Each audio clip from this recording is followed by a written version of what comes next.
My first commercial flying job was as a co-pilot in a Beech 18 flying air freight out of Milwaukee Mitchell Airport, and I chose to do it because I was trying to build time to eventually get a job with a major air carrier. So that's how I got started. A lot of people felt it was a difficult airplane to fly, and I really didn't feel that way. I thought it had great flying qualities.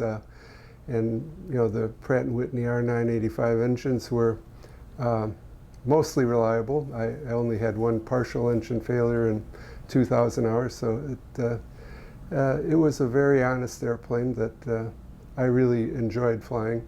And I later on moved to the Hamilton Westwind conversion of that airplane, which had the Pratt & Whitney PT6 turboprops, and that upped the reliability and the performance of the airplane, and it flew basically like a King Air.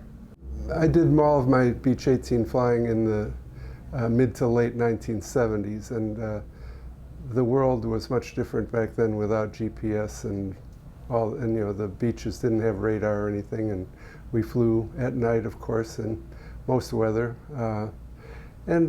So I learned a lot about the weather and how to avoid thunderstorms and that sort of thing in the summer, icing in the wintertime.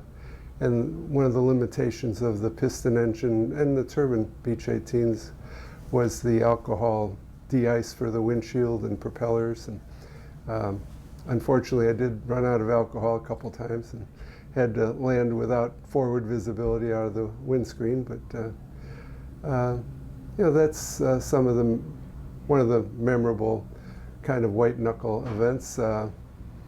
And another one I can remember was taking off at Chicago O'Hare Airport, and the airplane had a crew door that's modified on the cargo versions, where if the cabin is filled with cargo, you can enter the cockpit over the wing.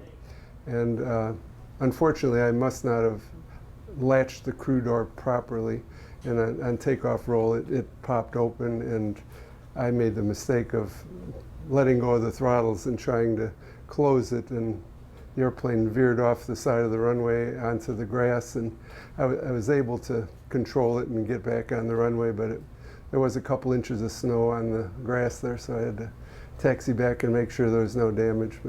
But it wasn't, I didn't have too many really scary events. You know, it didn't have any real nasty habits. You know, it was predictable. You knew it, as long as you respected it and flew it within its limitations, it wasn't going to bite you. And but still, as long as you operated it within its limitations, they all flew pretty much the same. You know, flying at night is really quite a nice time to fly. It's especially when you're operating into major airports like O'Hare and places like that. It's a little quieter, and there's less air traffic at night, so you get a little better treatment from the controllers and that sort of thing. But I guess the thing that impacted me most was, like I guess anyone who works, let's say, third shift, living on the other side of the clock from my friends and family was the hardest part.